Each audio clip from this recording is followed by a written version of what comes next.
the Leon Charney Report.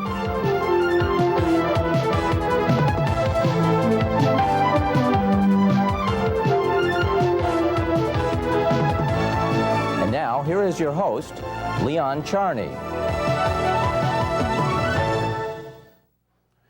We're back. It's Leon Charney. We were on vacation for a few weeks. We have come back to a torment of problems. Foremost, at least internationally, is Iraq. Will the United States go in and bomb Iraq? Because obviously they are not allowing the people from the UN to inspect. No one more qualified to talk about the Middle East than Ambassador Richard Murphy, who is now at the Council on Foreign Relations, was an ambassador to Syria, was an ambassador to Saudi Arabia, knows that terrain better than anybody I know. And Yitzhak Rabin, may he rest in peace, once told me personally that there was no one more qualified to understand the Middle East than Richard Murphy. So Richard, welcome. Good to be with Mr. you. Ambassador, I should say. No, you shouldn't. My wife told me to stop using that. Oh, really? Well, the big question, are we going to bomb Iraq? All you can say right now is we're talking ourselves into it. What I think we got to be careful, because we started this chapter in October when he pushed the Americans out of the UN mission. Then the Russians made some kind of deal. The Americans came back in, and the troubles started up again after 2 months.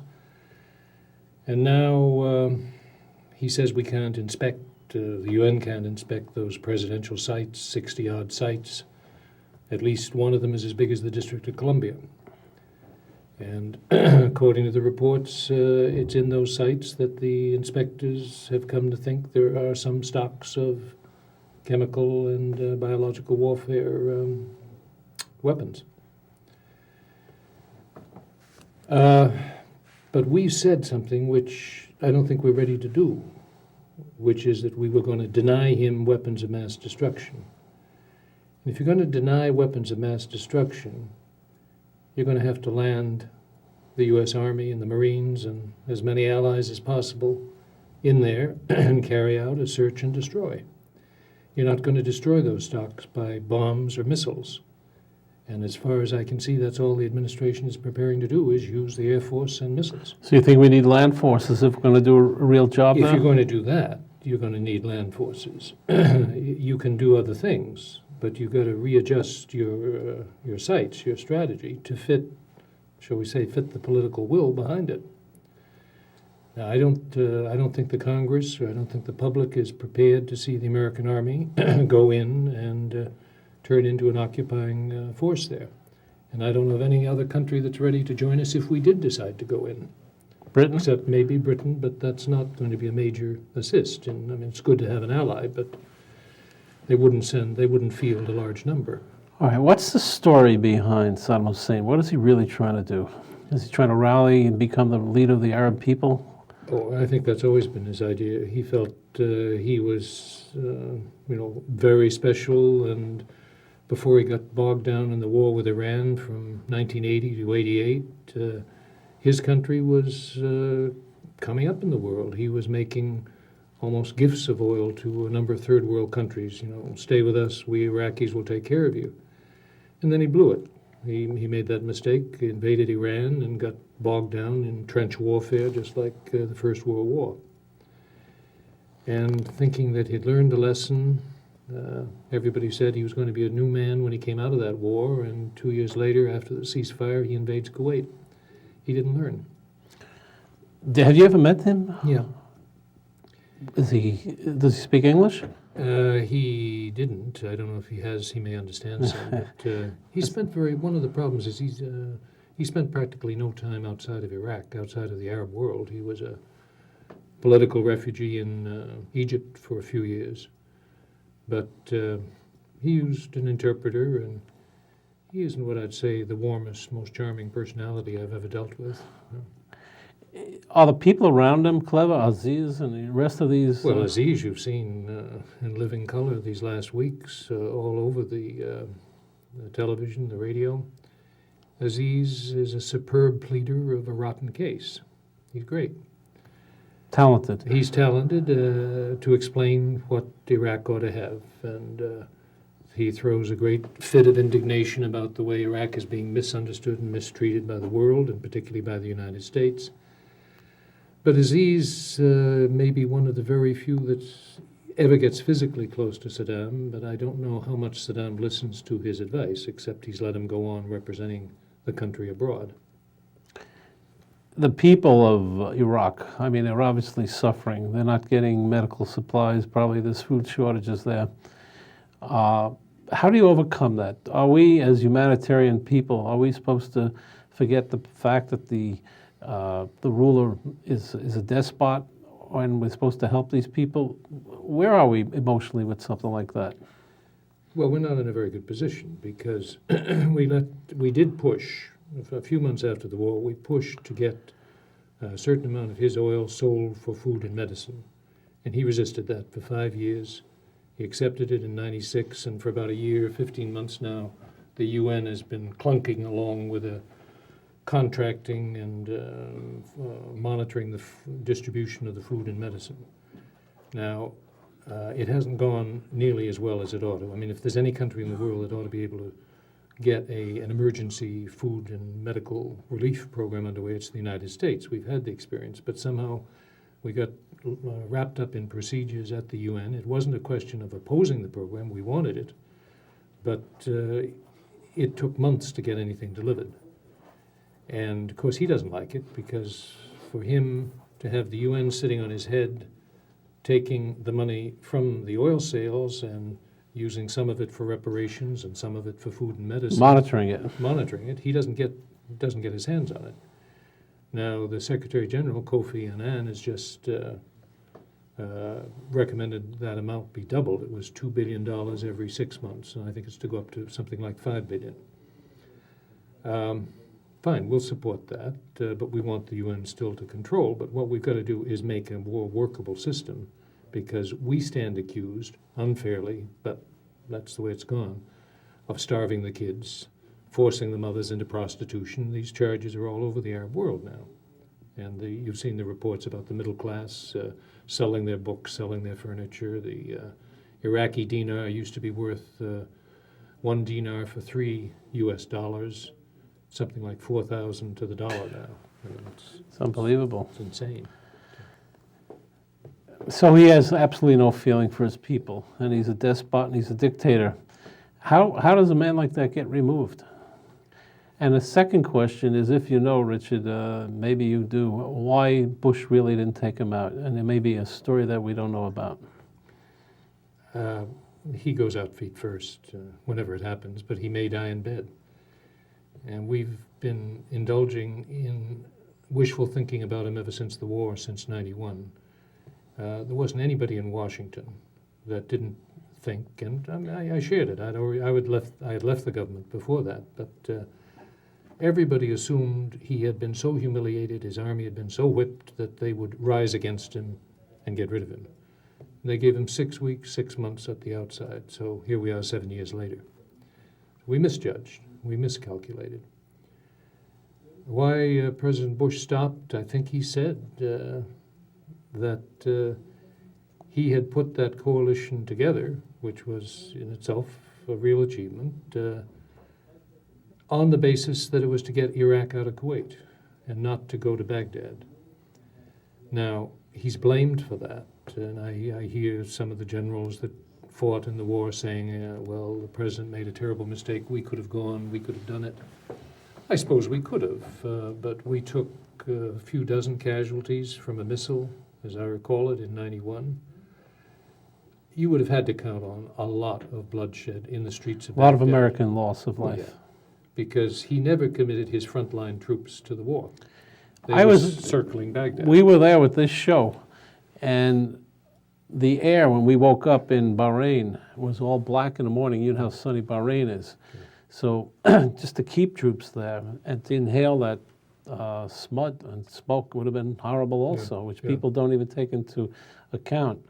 So I think you're right. I mean, we forget the fact that it would cost a lot of lives to get him out, and everybody thought de facto he was finished. Yeah, the Iraqis were going to do it for us. So there's real no story behind the story on I that. don't think so. I don't think it's any more than that. And I be frank, I would not for another set of reasons, wanted to see the American army in Baghdad, because it's, Schwarzkopf was no MacArthur. The times had changed. He wasn't raised up to be Governor General of Iraq, and we didn't have a strategy to remake Iraq, reshape the whole country, and then govern maybe for a while before we went out. Within weeks, I would predict we would have been targeted all over the Arab world, at least, as colonial power. All right, you know the Saudis very well. You served as ambassador in Saudi Arabia. What is their real feeling about this? Madeleine Albright was over there last week, and she sort of got a she got a semi-license for the United States to move against Iraq. But under the culture there, and a lot of people don't understand this in America. You would, because you lived over there. But somehow these Arabs come together. Even if you attack them, there's something that brings them together. Am I correct or incorrect? There's something to that, but don't misunderstand them on Saddam personally. They would be delighted to see him go. Is that right? Oh yeah. They would be happy to see. This is my opinion, but I think it reflects the thinking in the government there. If they were convinced we were ready to go the whole way and get rid of him, no holds barred, fine. They'd be fully supportive and upfront about it. Now, they don't want to have it talked about. I suspect they're going to be helpful to us if it comes to the fighting, but they don't see that we are going the whole way. Dick Cheney, Bush, Schwarzkopf persuaded them in the fall of '90 we were ready for a major war.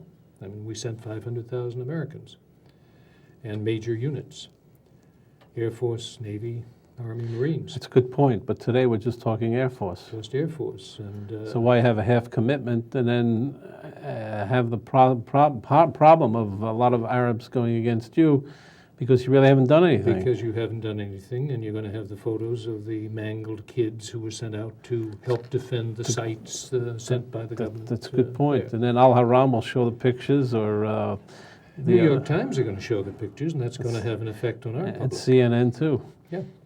Yeah. That's a good point. Yeah. So they really want a total commitment that we're going to wipe out Saddam Hussein, or else they can't take the chance of going public with a half bite at the apple. But keep that line in mind. I think it's a matter of not going public. They don't want it talked about, and these days it's hard to do anything that doesn't get talked about. Right. We're talking about Mr. Clinton. He can't protect himself. Tell me, when we'll talk about the effect on Israel. I was in Israel during the Scuds, and I saw the panic in the country, although the resolution. I was also with Shamir when Eagleberger came to him and told him, please let us take a first hit in a sense, but don't retaliate, because we want to keep the alignment together. You know better than I do that they want to keep Turkey there and then all the Arab alignments. And do Israelis have any fear today that they can be scudded again? Well, too many people are talking it up, like Ambassador Butler said. Why? The guy's got the germ warfare capability to wipe out Tel Aviv. It's a scary statement. He didn't need to say that. I mean, I don't know what was gained by that. Because the reality is, if the more logical target would be Riyadh, would be the Saudi capital, or would be Kuwait itself. Anyway, what he's going to do, I can't predict, but that certainly doesn't help an Israeli citizen walking around the streets of Tel Aviv to... Does anybody know if he has the life power to normally. scud? Do we know anything about that? Well, the Scuds were probably the best accounted for over the last 6 years of inspections. But Icaeus, who was Butler's predecessor, said there was always this minimum number that they were never persuaded had been accounted for. Now, was the minimum 6 Scuds? Was it 12 Scuds? I mean, the figures kept changing, but it wasn't it was never 100 Scuds. See, Leon, what I think is, and it's not a popular view, but realistically, Saddam Hussein has given up or foregone $100 billion to $120 billion of oil revenues that were denied to Iraq. They weren't allowed to export. And I think The logic is it's to keep those weapons. He didn't want certain parts of Iraq. So he gave up under $120 billion. If you calculate the value of a barrel of oil and what No, Iraqi you're right. production was before the I see war. your calculation. So he was obviously more involved or cared more to keep weapons than he did to feed his people. Well, that's right. They were worth more than money. We got to cut for a break. We'll come back with Richard Murphy, who is the best of the best in terms of understanding the Middle East.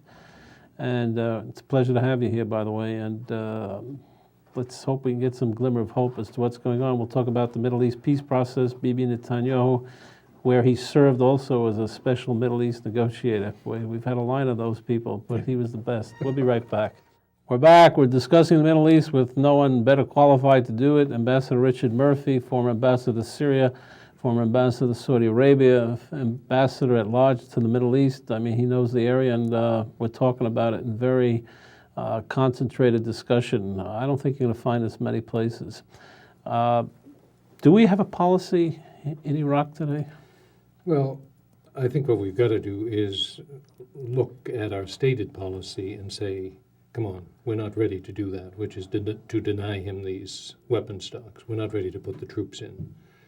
And if we aren't, we're not going to get that accomplished. Now, what we can do is contain him.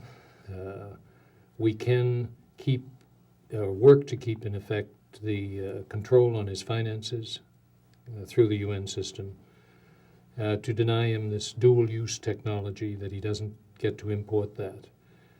But if we're going to accomplish that, and those are very important goals, maybe we cannot wipe out the chemical and the biological stocks, but in a way that's less important in any case than the nuclear.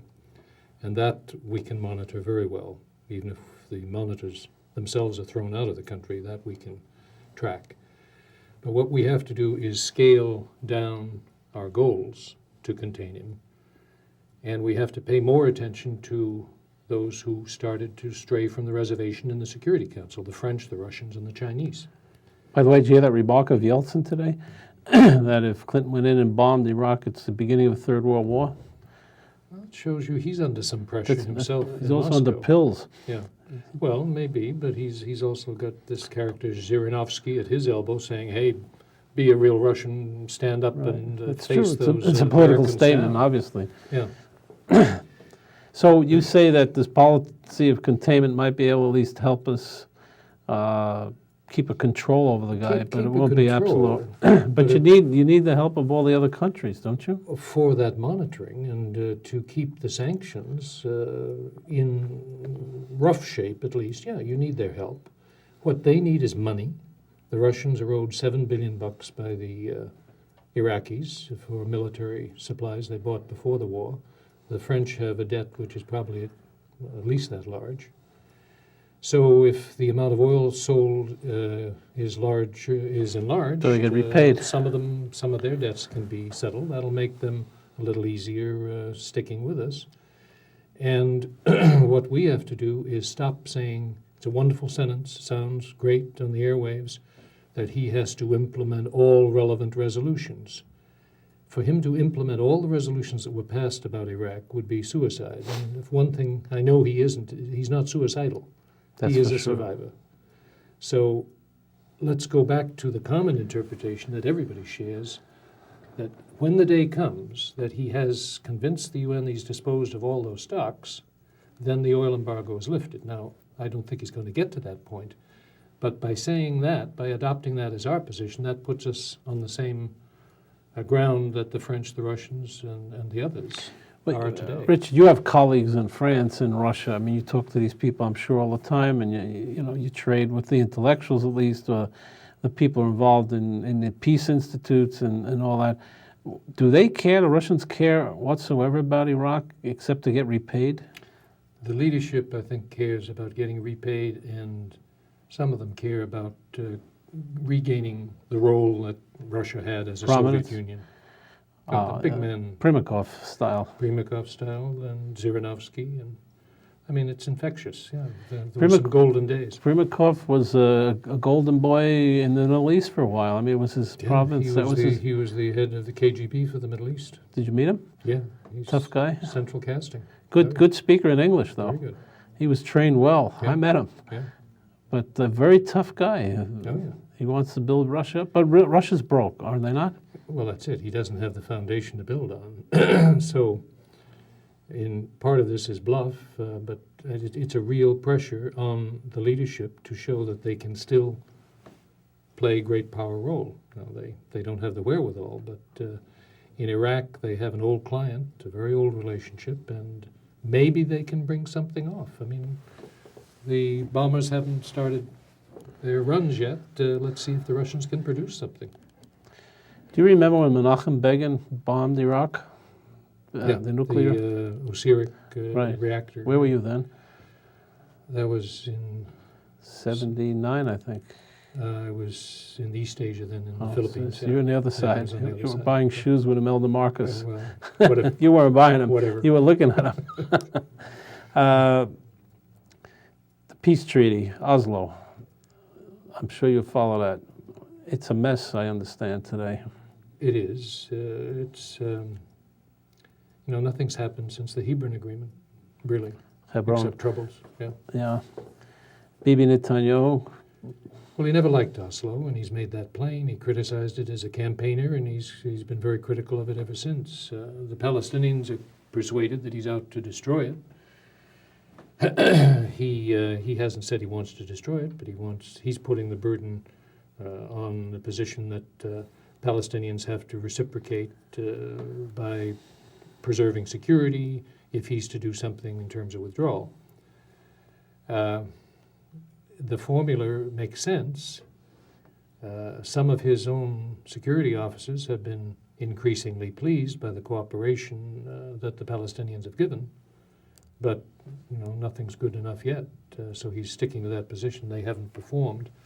They haven't met their obligations, so why should I move ahead on withdrawals? It's a standoff. The effect of Yitzhak Rabin's assassination on the Middle East.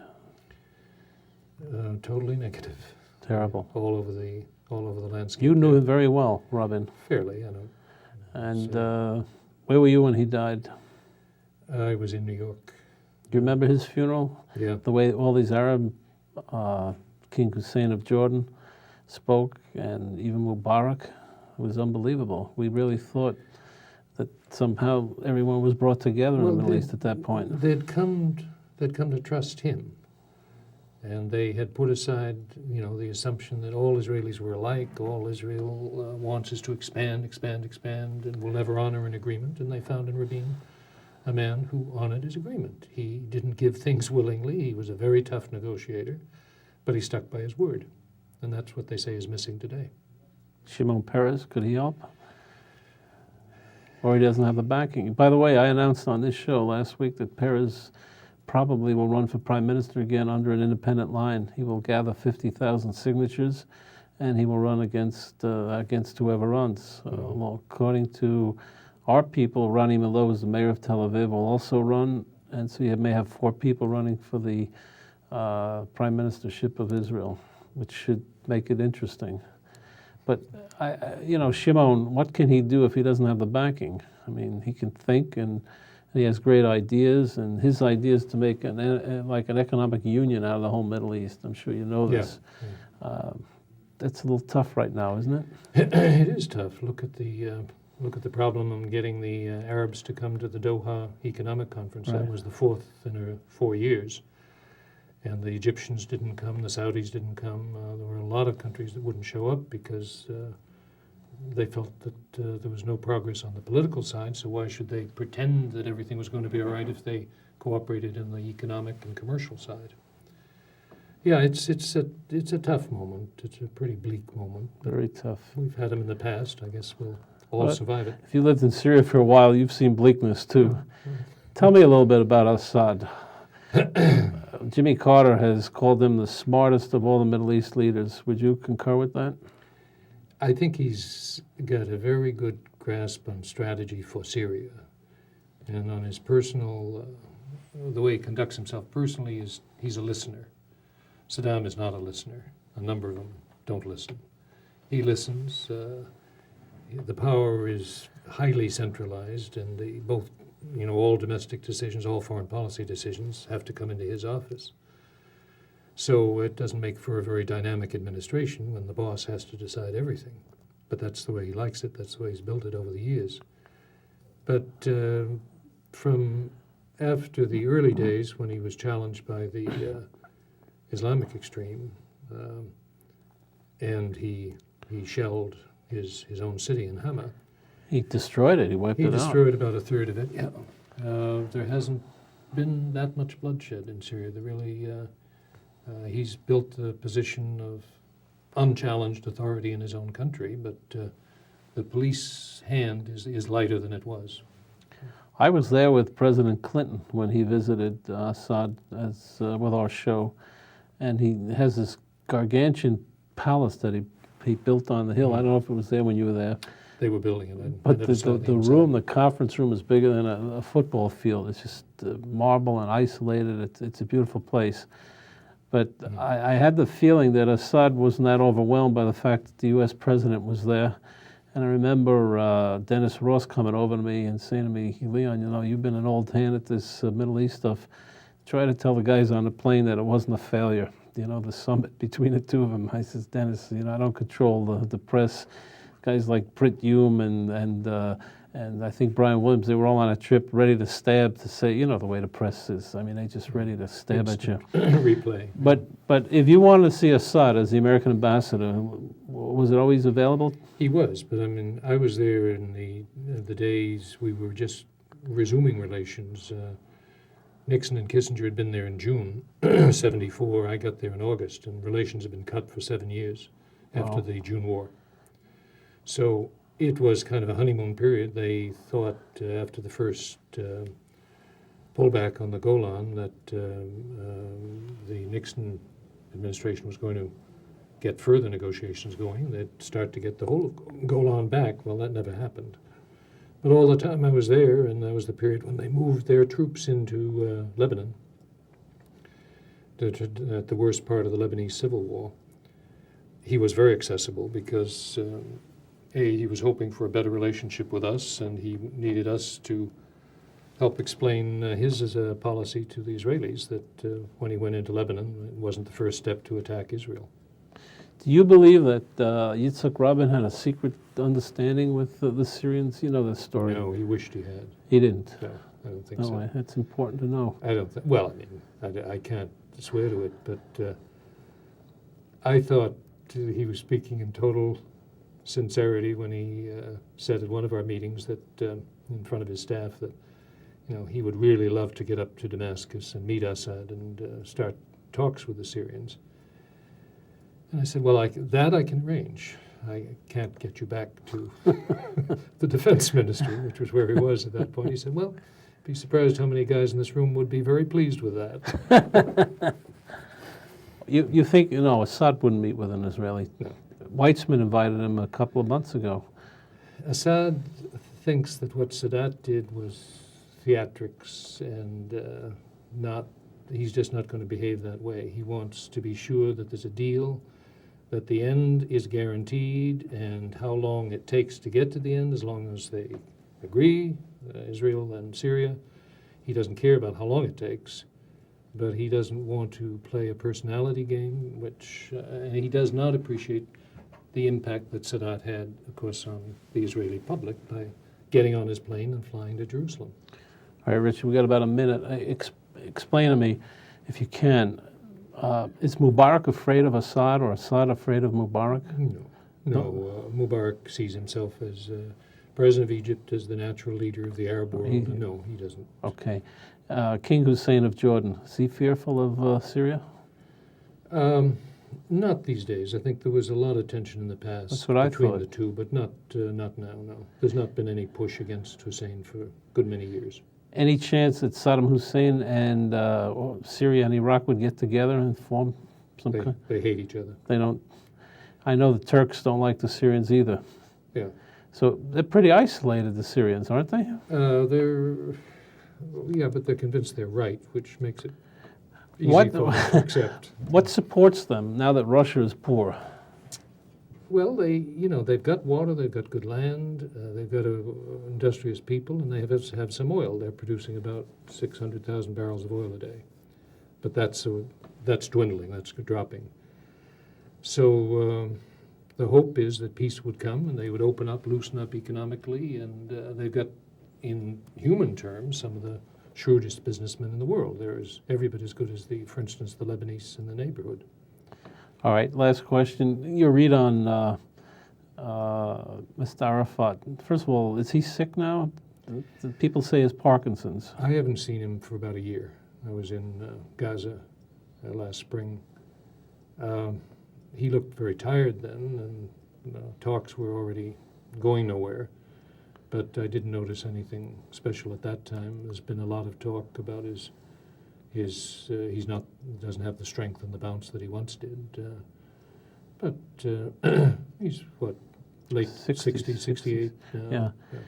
Your gut reaction to Arafat, does he want to have a peace with Israel? Well, I think he does, but I think it's not a given that he's going to make the transition from leader of a liberation organization to chief of state. It's tough to give up. It's a totally different mentality. It's a different mentality, and you've got to delegate, which he doesn't enjoy doing, and you've got to have trust and confidence in your team, and you've got to have a state. Of course, he doesn't have a state yet. Should he retire, who would take his place? Tomorrow it would probably be Abu Mazen, but he's one of the older generation, and the next generation the leaders will come out of the West Bank or Gaza, those that didn't go off to exile in Tunis. Richard, thank you very much for coming on. You got to visit it more often, and hopefully when things are not so lugubrious. It's a tough time now.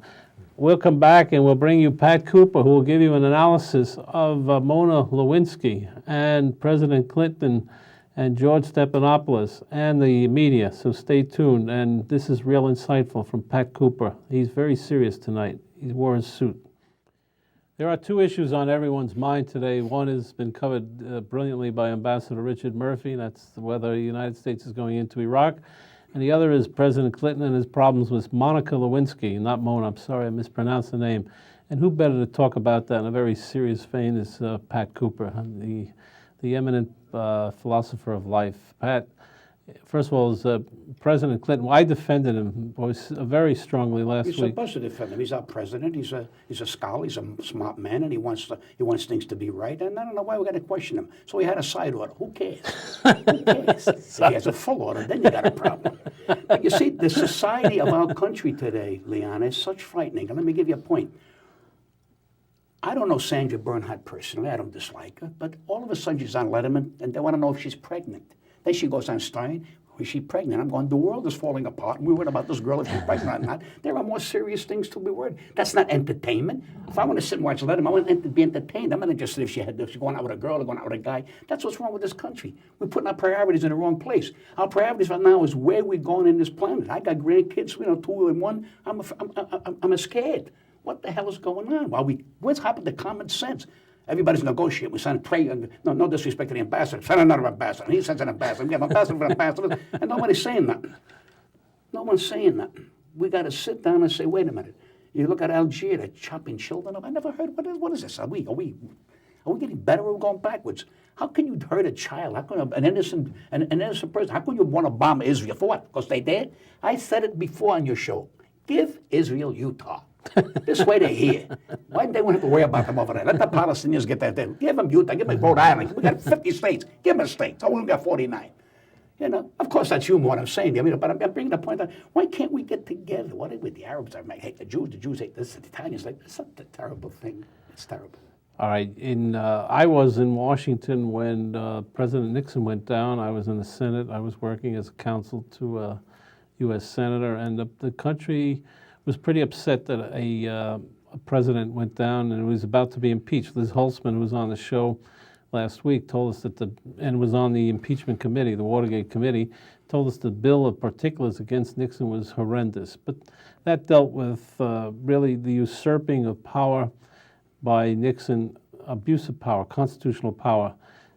All we're talking about here with President Clinton is possibly a sexual affair and maybe perjury, not perjury to the world, but perjury to a girl who may have written an affidavit in a civil case. Do you understand all this? Or am I above your head right now? Excuse me, I understand everything. First of all, I didn't understand why President Ford pardoned a man. The man wasn't, that didn't go to court. He pardoned him. I think it was a good deal that he pardoned him. But I'm saying, he just come out and said, you're off the hook. And I But said, why did he do it? You know why? I don't even know why President Ford became president. And neither I'm does not being he. disrespectful to him. I don't know why this man, 1,000,000,000. The guy was a football player, couldn't find where the ball was. All of a sudden, he winds up running my country. I'm offended.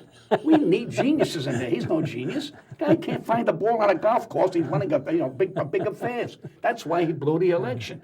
They don't want a president falling down. If he gets a cider, that's another thing. But don't fall down. Keeps falling down, walking into a wall. And You remember who his vice president was? Yeah. Rockefeller. You got it. You're going to play with me? Look at Rockefeller. They said that he died with the woman in his office on a desk. Why on a desk? You can get hurt. You get a pencil and you can stay there. What do you want a desk? I'm around. I've been a young guy. I've had women in my life. I never want a desk. I'm looking to go, hey, that's all. They want desks on top of trampolines. Who the hell cares? Maybe it's a new system. Yeah. Maybe. Yeah. I must say this here, and I'm not being disrespectful in any way. I think you know me. There are men and women who have to have more men and women. It's in their genes. They can't help. They love their wife. They love their children. But they got to get that side order. Right. It's like dope. It's in their genes. Well, in the old Bible, a man could have many wives, a Oh, concubine. God. Yeah, but you say that today. Well, now, you know why? You can't. With all the lawsuits today. Imagine a guy get married 8, 9 times. They go against the guy. He's got to be broke. It's ridiculous. The divorce laws. You owe me. I owe you. And then, my God, this woman went. I was watching the show the other day. She got 20 million. She wants more. I know Gary went very well, by the way. She got 20 million. Why do you carry on? But I bought and I do. Hey, wait a minute. Let's get one thing straight. You marry a man and he's wealthy. Okay, you marry a man's wealthy. You're not entitled to nothing. You're not entitled to nothing. If man earned it, or a woman, vice versa. We got in my business. We got like women now handling their husband's business. Yes, my husband's a singer. Before he met you, he had 12 hit records. Now all of a sudden you're walking down the street and you're saying, yes, we're going to do it. You're going to do what? You can't say that. You're going to do what? Mind your business. Let the man sing. Let him manage your handles it. But they don't do that. Butchers should go butchering. Fishermen go fishermen. I don't want a fisherman in my butcher my fisherman. You understand me? We all got to stay in one place. Everybody does their job. See Jerry Lewis? I told Jerry, he's a friend of mine. He wants to be the director, the producer, the actor, the cameraman. Back off. You knocked out 94 guys out of a job. Calm down. One thing at a time. Quell. You know what quell means? Yeah, I know quell a little bit. But that you'd be called the male chauvinist. You know that? I don't care what they call me. It doesn't bother me. You think these people out there, one thing what I say, they're going to go out there. Listen, is the lox ready? Is the bagels ready? What? He's on. Let's over. No, but you know what I'm saying. I am a person that believes in fairness. I believe in caring. I don't want to see children, that kills me when children get hurt, innocent.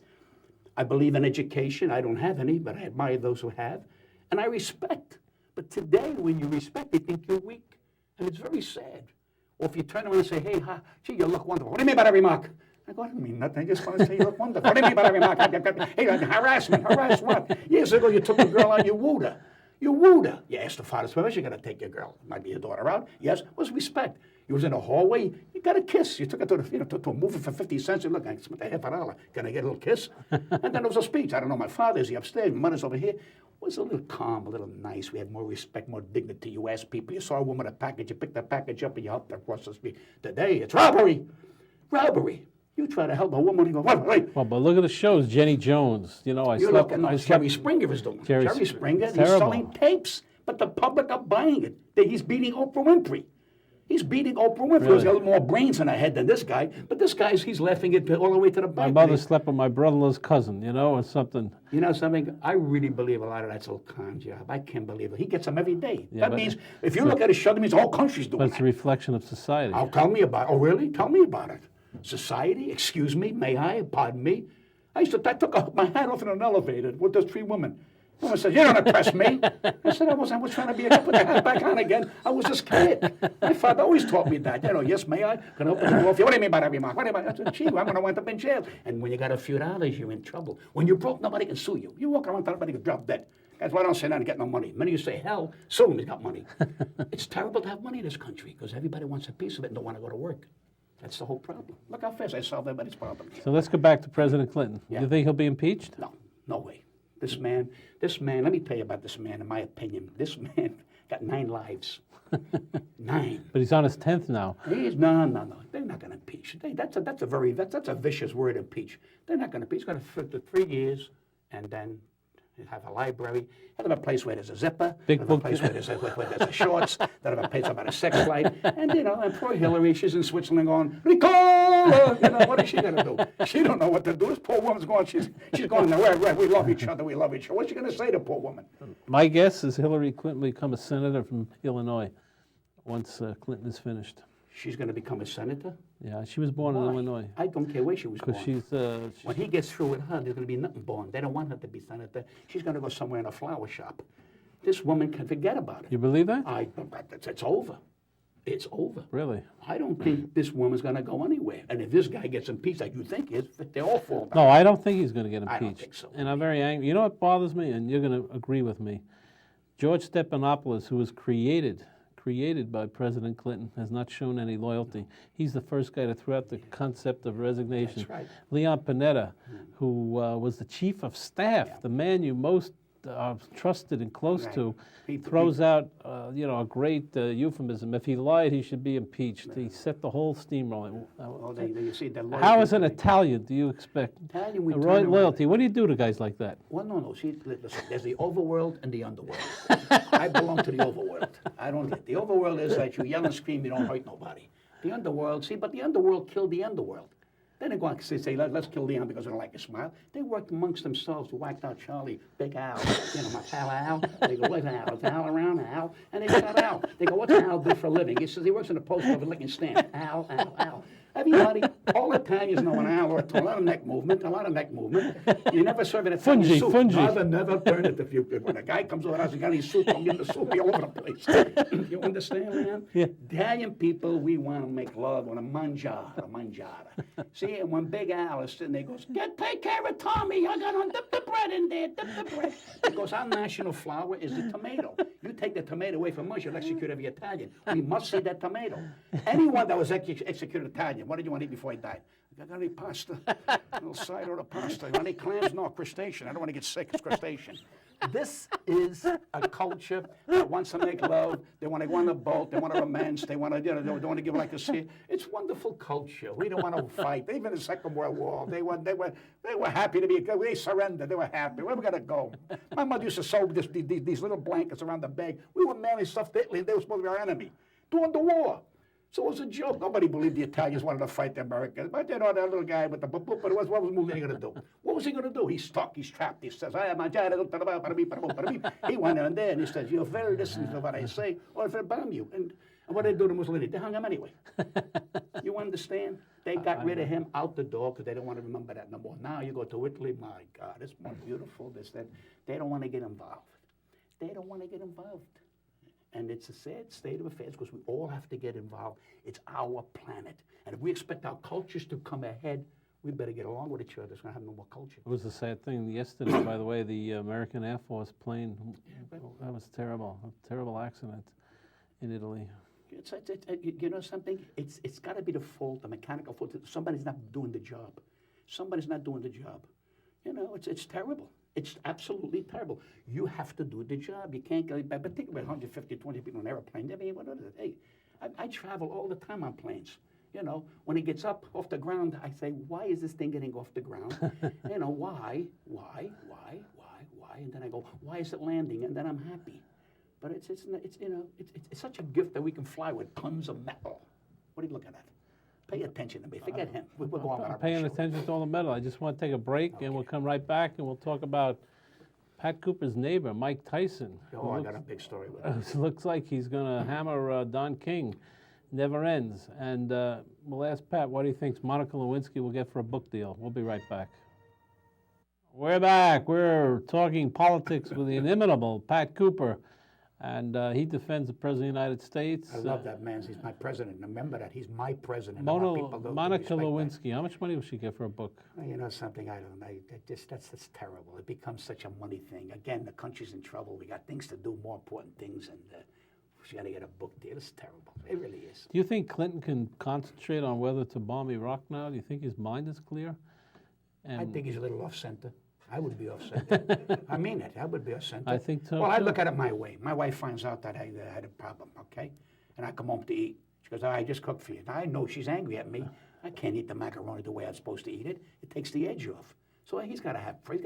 He's human. That's right. He's human. I mean, people don't think that he's human. He's a human being. He falls down like everybody else, and he's trying to do the best he can, and it's terrible. And you know what's going to happen? I said, the next president comes on, they'll find something wrong with him. We're never satisfied.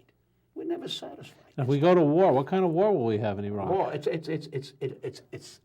suits and ties, mini skirts for the waves, and out there, and then you'll have Ernie, General Ernie. Yes, sir. What is it? Thursday, 9473. wdead.com. That's Iraq. Iraq. w.com. That's Syria. That's what's going to happen. We don't want to get dirty. No bombs here. Let them have it. It's all press conference too, isn't it? Yeah, everybody's talking, everybody's jockeying for position. But nobody's really knowing that we have children, we have cultures, we have things that are more important. We should sit down and at a table, break bread, cry a little bit about caring about each other. And I don't make the sound, like I'm Mr. Nice Guy all the time. I got problems too. Coming on the show wasn't easy. For us either. You know why I like the show? When you walk down here, it's downhill. But I hate to leave because now I got to go back uphill. Anyway, what can I tell you? We do the best we can, and we hope our country survives us. And I think our history proves that we will overcome it. Do you think Kenneth Starr has a vendetta against the president? No, I think Gore has a vendetta against the president. They were already calling him up and they were saying, Mr. President, he's already was. Did you read the paper? He said he's getting his cabinet ready. I mean, the poor president go to the bathroom yet. They already got him turning around naked. I mean, give the guy a break. And with all due respect, Al Gore, I don't want him to be my president. He don't say nothing. He doesn't say, doesn't moat. He doesn't say, guess what happened? What happened? I just had an argument. You don't even hear that. He just mumbles. He don't say nothing. And if this said, the Republicans don't want him as president because then an incumbent. Once you have an incumbent, it's tough to beat. Right. We said that 2 weeks ago. Do I know my presidency? Do I know? But Al Gore, he's like, hey, he went up to Boston when they had the rain, when they had the rain and the stuff. He said, you had rain here. We know that. That's why you came up here. You're going to get $24 million. And then he left. He went to Florida. He went to California. Yeah, but you know what? I heard a rumor today. He wants to name the first Jewish vice president, and it's your friend and mine, Joe Franklin. Can I tell you something? Joe would make a great. Joe would probably say nothing but we'd all listen, because you know what? You can't get in trouble with Joe Franklin. He's a gentleman. He wants things to be right. And he has little Tootsie Rolls. He has out Tootsie Rolls. I mean, the guy's a Tootsie Roll himself. He's a marvelous guy. But you know what they were talking about? The man did not become president. They said, who's going to be a vice president? What does that man, what does that tell you about Clinton? You got to sit there and hear this. Terrible. Those knives coming down on him like that. That's a disgrace. That's really a disgrace. And I think we're smarter than that.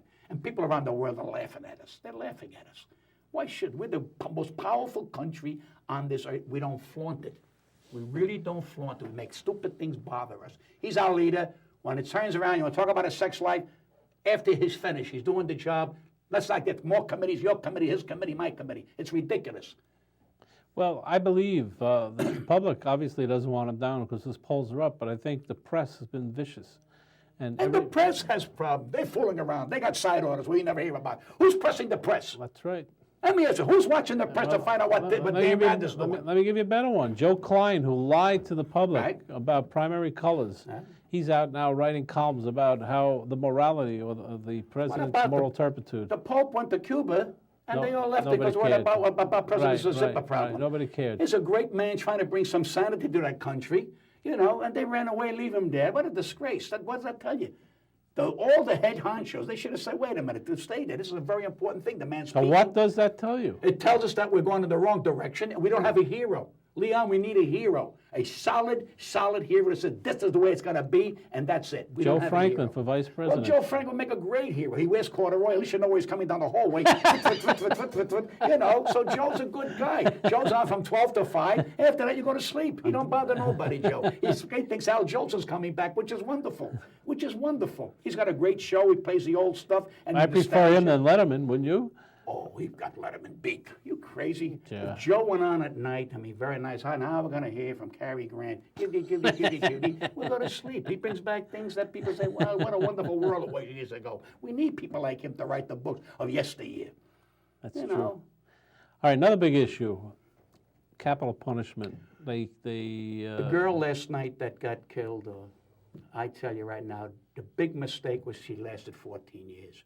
Because now she involves the Pope, she involves the governor, she involves politicians, she involves public opinion. She don't deserve public opinion. She did a vicious crime. She deserved. She went and took a shot. She went to court. She lost. They told her you're going to die. But why 14 years? Now she found God. I never knew he was lost. I never knew he was lost. All of a sudden, here, I'll give you a thing. You have a fighter. One fighter wins. I want to thank Jesus for helping me win the fight. What about the poor guy who lost? Don't you think Jesus loved him? I don't understand. Everybody's grabbing Jesus. The poor guy went back in the ring when I get Jesus don't love me no more. It's terrible. It's such hypocrisy. It's such stupidity. Like the Mike Tyson. Yeah, let's talk about Tyson, Mike your neighbor. Tyson, well, I understand he hit the king. Is that right? Yeah, it was in today's paper. He smacked him around a little bit. He said, "Where's my money?" And the king, I understand, gave him $330,000. Is that how his hair grew? No, that's not hair. That's cement. Forget about it. But here's a man with his record. They made his life story on Homebox. I mean, come on. Come on. We don't want nobody nice. We don't hear nice. But doesn't that show where the culture Well, is? there you go. They don't want to hear about nice things anymore. They want to hear about Jerry Springer. Tomorrow they're going to have a wife's going to kill the husband. It's terrible. That's terrible. How can a president control a country in the right direction when the country don't know where the hell they want to go? When we don't support the man. They want to hear that nonsense. What is he doing? What is he doing? Is he taking care of our country? They're just stupid. Because you know what it is? You know what it is? Here's the secret. They say, well, you know, the economy's going up and people are working, Leon, but nobody's making money. That they don't know. Is that right? Oh, people are even hacked up to here. If we had to pay our debt tomorrow, we'll be broke. People are hacked up to here. Nobody's making money. I got friends of mine holding 2 jobs. Got kids in college. And so what am I making? Where's all this money we're making? So how come Clinton is knocking out and there's no deficit in the budget now? No, but I'm bringing a point. I'm in the streets every day. I hear people. I go, well, I said, well, I make $80,000 a year. He said, I'm selling a hole. He said, I got 2 kids going to college. You know, they got to buy them a computer, you got to buy them a beeper, a booper, and a bopper, and a booper. I don't understand it. I had a beeper, my zipper went down. It was embarrassing. I took the beeper off. I said, the hell with it. Who needs it? You know what I'm saying? We're going to electrocute each other. We're going to kill each other. I got a new thing that they got in space. You pull a cord like this here, and it shaves you. I swear. Then when the cord stops, you got to keep pulling it again. I said, we gave up electricity. I bought it. They said from the space age. We're buying everything. Do I need that stupid thing? No. I bought it. So why'd you buy it? Well, because I'm an idiot. That's why. I wanted to find out how they do it in space. I'm pulling this cord, and then all of a sudden it slows down and it starts grabbing you by the skin. You got to take it away. That's crazy. You got a cell phone? No. You wouldn't take My wife has one because I want it because she's in a car. My daughter has one. I don't want it. They'll be calling me every 5 minutes. Where are you? What are you doing? I don't want to answer. I'm here, I'm working, because they're calling me. And my wife calls me 2-3 times a day. I turn around, I put the phone on, I take a shower while she's talking. I know exactly, she told me what she told yesterday. I said, well, you told me that yesterday. Well, let me tell you what I forgot. Okay, boom, I take a shower, go to the movies, they come back. Otherwise, they turn around, she's a wonderful lady, you know. And I say it now, I go on record. If I had a mother like my wife, I'd never get married. Never. She's that kind of a woman. But she goes, what are you doing? I said, 7 o'clock in the morning, honey. It's 4 o'clock. What I gotta be doing? You all right? What's happening? Did you have your coffee yet? Why did you call me about my coffee yet? I'm starting to go to sleep yet. They get you crazy. But she's a good lady. She's a good mother, good grandmother. She's a good person. We're running out of time. I want to get your opinion about this new movie, The Titanic. Did you see it? I am tired of this ship sinking. It's sunk already. It's sunk already. Let it alone. I like the one with Clifton Webb. It was nice and black and white. An hour and a half, it was over. It sunk. People jumped in the water. Now they got a love story. This thing is hanging here and hanging. I want to go. I don't want to go to a movie and start going, my God, and thinking people screaming and yelling. I want to go nice and quiet. I want to see Marty. No, well, but the big movie now is Wag the Dog, because it's The exactly... movie that was The Big Night with Tucci. That was one of the greatest movies made about these 2 brothers who own a restaurant. One of the finest flicks I've Really? seen. The Big Night. If you being Jewish, cultural, and loving, you watch this movie, you're going to say, Pat's right, what a wonderful movie. The Big Night. I heard about it. But what about Wag the Dog with... I don't want to wait. No, Do you know what it's about? No, but you know what it's about? It's about something that's happening today. Right. They make up a war. I'm a very well-read man. I went to a movie a month ago. It's the first movie that Robert De Niro wasn't in. He's in everything. He's in cartoons. He's in everything. Well, I want to see a movie without Robert De Niro. He's in Great Expectations. It's been a pleasure. Pat? I love you. Thank you for having One me. thing I like about you is you're not before a grand jury. Everybody else I know is. We'll see you next week, and we'll see how the world rolls around with Iraq and President Clinton.